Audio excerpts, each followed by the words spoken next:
Indian medical असोसिएशनने doctor घायसास यांना जे आहे ते पाठीशी घातलेलं आहे। याच संदर्भात एक ट्विट जे आहे ते पुण्याचे माहिती अधिकार कार्यकर्ते विजय कुंभार यांनी या ठिकाणी केलेलं आहे। सर काय सांगाल, एक तुम्ही ट्विट जे आहे ते केलं आहे IME या संदर्भात त्यांनी एक पत्र जारी केलं आहे आणि त्यामध्ये घायसास यांना पाठिंबा दिलेला आपल्याला पाहायला मिळते। नक्की काय ट्विटचा तुमचा अर्थ आहे? हे आपल्याला सगळ्यांना माहिती आहे की तनिषा भिसे यांचा मृत्यू रुग्णालयामध्ये झाला, त्यांच्याकडे वेळेवर लक्ष दिलं नाही म्हणून, आणि त्यांच्यावर उपचार करणारे होते डॉक्टर घायसास। इंडियन मेडिकल असोसिएशन आणि ते घायसास अनेक अहवालामध्ये दोषी आढळलेले आहेत। इंडियन मेडिकल असोसिएशन ही एक संस्था आहे, त्यांच्यामध्ये सगळ्या डॉक्टरांचं रजिस्ट्रेशन झालेलं असतं। त्यांनी आपल्या सहकार्याची बाजू घेणं हे एरवी बरोबर ठरलं असतं, परंतु ज्या वेळेला एखाद्या व्यक्तीचा मृत्यू होतो, त्याचे मानवी हक्क पायदळी तुडवले जातात, त्यावेळेला ते क्षम्य होत नाही, ती वैद्यकीय नीतिमत्ता राहत नाही, तर ते एक वैद्यकीय लोकांचे लॉबिंग अशा स्वरूपाचा त्या पाठिंब्याला अर्थ होतो। आणि इंडियन मेडिकल असोसिएशनने तसंच केलं असं माझं मत आहे।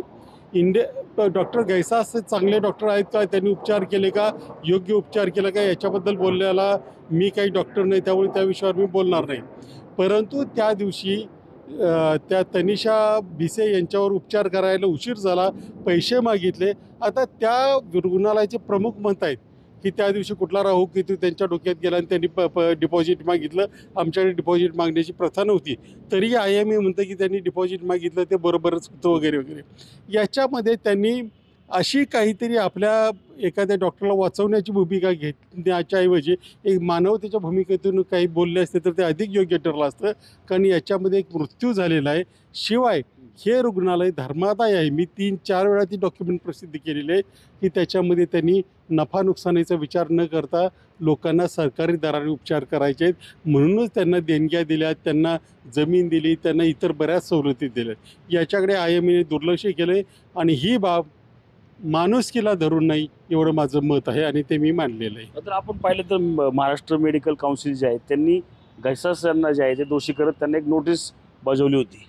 त्याच्याच विरुद्ध IME जे आहे त्यांनी घायसास यांना पाठिंबा दिला। पहिल्यापासूनच मी म्हणतो की याच्यामध्ये ज्या नोटीस वगैरे दिल्या जात आहेत, सध्या काही नोटिसा दिल्यात, परंतु सगळीकडे जी एक प्रथा असते की आपल्या लोकांना वाचवणं, मग समोर इतरांच्या मानवी हक्कांचं त्यांचं काही किती नुकसान झालं तर कोण बघत नाही। आणि एवढं असतानाही महाराष्ट्र मेडिकल काउन्सिलने नोटीस दिलेली असतानाही IME पुन्हा बाजू घेऊन उभं राहतं आहे, याचा अर्थ वरच्या पातळीवर काहीतरी आणखी मोठं घडतं आहे का।